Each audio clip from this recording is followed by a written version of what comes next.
Hello नमस्कार, जय हिंद साथियों, स्वागत करता हूँ आपका एडुधर के इस ऑनलाइन प्लेटफ़ॉर्म में। दोस्तों हम आशा करते हैं आप बहुत अच्छे होंगे।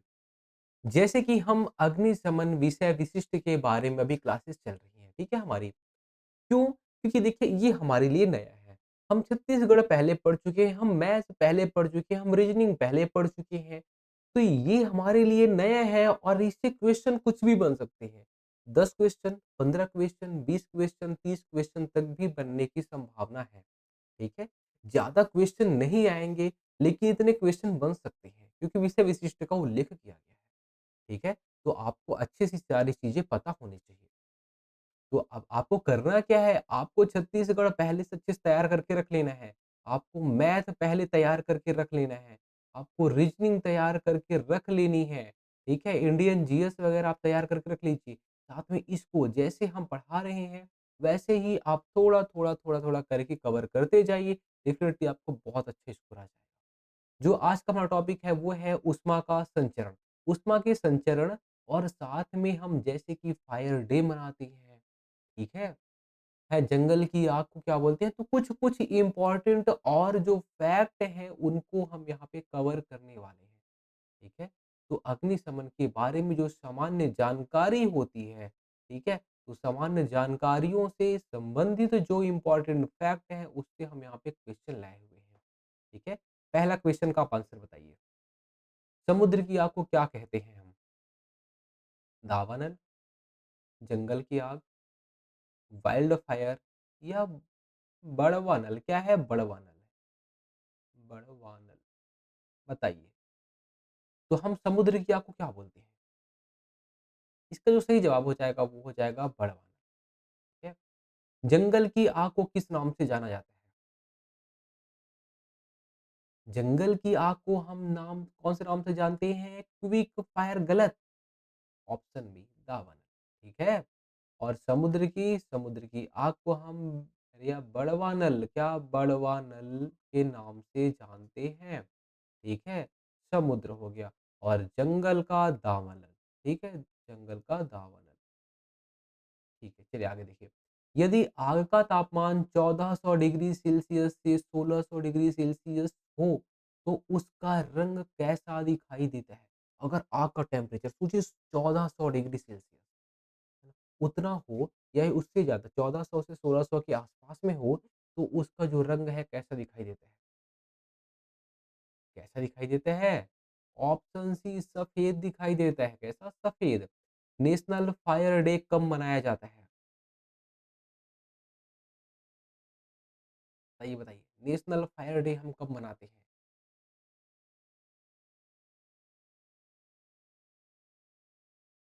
इसका जो सही जवाब हो जाएगा वो हो जाएगा ऑप्शन बी 14 अप्रैल को। नेशनल फायर वीक की अवधि कौन-सी है बताइए? नेशनल फायर वीक की अवधि कौन-सी है?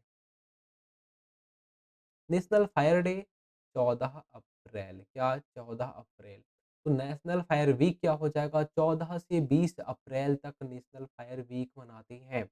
और सेफ्टी डे क्या? Safety day, national safety day, national safety day,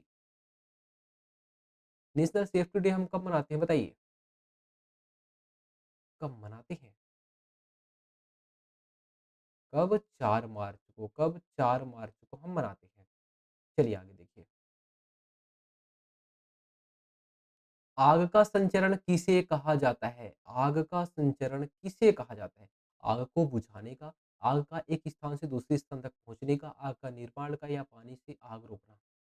आग का संचरण या हम बोल सकते हैं आग देखिए आग या ऊष्मा बोलिए बात वही है। तो ऊष्मा का संचरण हम किसे बोलते हैं? सोचिए, बोलिए। आजकल ऐसे क्वेश्चन ही व्यापम पूछता है। क्या हो जाएगा इसका? सही जवाब ऑप्शन बी आग का या ऊष्मा का एक स्थान से दूसरे स्थान तक पहुँचना। संचालन विधि में किस प्रकार के कण ऊष्मा को आगे बढ़ाते हैं?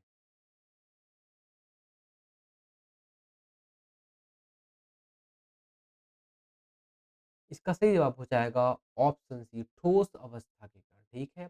तो संचालन विधि में ठोस और इसके अलावा द्रव और गैस में कौन से बताइए? संवहन, कौन-सी संवहन विधि, ठीक है?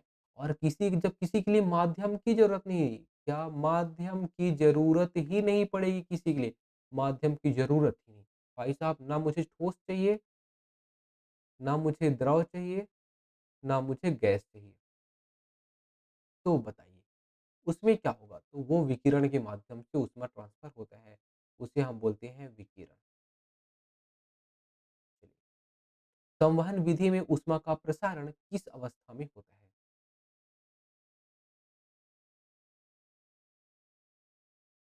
अभी हमने आपको बताया द्रव और गैस की गतिशील अवस्था में। उसके बाद जब ऊष्मा का संचरण विद्युत चुम्बकीय तरंगों द्वारा होता है तो वह कौन-सी विधि कहलाती है?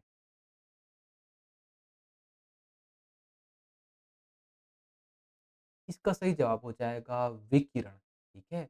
जब किसी माध्यम की ज़रूरत नहीं पड़ती है, तो विकिरण या जिसे हम बोलते हैं विद्युत चुम्बकीय तरंगे, इलेक्ट्रोमैग्नेटिक वेव्स, ठीक है? विद्युत चुम्बकीय तरंगे, ठीक है? ये तो बोलेंगे विकिरण माध्यम। ठीक है? यहाँ पे एक इन्फॉर्मेशन है, अगर आप फायरमैन की और फॉरेस्ट गार्ड की एक साथ में तैयारी करना चाहते हैं, एक ही बैच में, तो आप निश्चय बैच में जुड़ सकते हैं, ठीक है? ये आपको नंबर है, आप व्हाट्सएप कर देंगे, आपको जवाब मिल जाएगा। तो एक बैच जॉइन करने से आपको 2-2 यहाँ पे क्लासेस मिल जाएँगी, ठीक है? फीस में भी 599 है, आपको क्या-क्या मिलेगा यहाँ पे?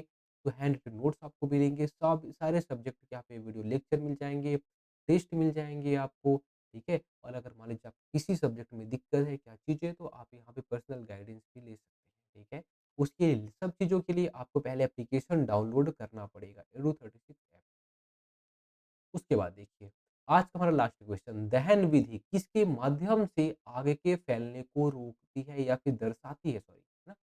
जो दहन विधि होती है, वो किसके माध्यम से आग के फैलने को दर्शाती है? इसका जो सही जवाब हो जाएगा, वो हो जाएगा ऑप्शन बी वायु।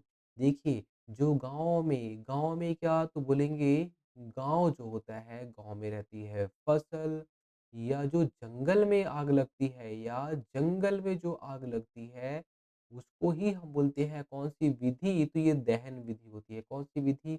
दहन विधि। दहन विधि, तो इसका मुख्य मतलब जो होता है वो वायु के माध्यम से ये फैलता है, ठीक है?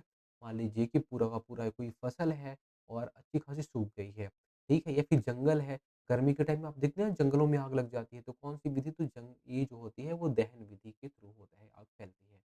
दोस्तों उम्मीद करता हूँ हमने जो चीज़ें आपको समझाई हैं, जो भी क्वेश्चन आपको दिए हैं, सारे क्वेश्चन का जो आंसर है वो आपने सही दिए होंगे।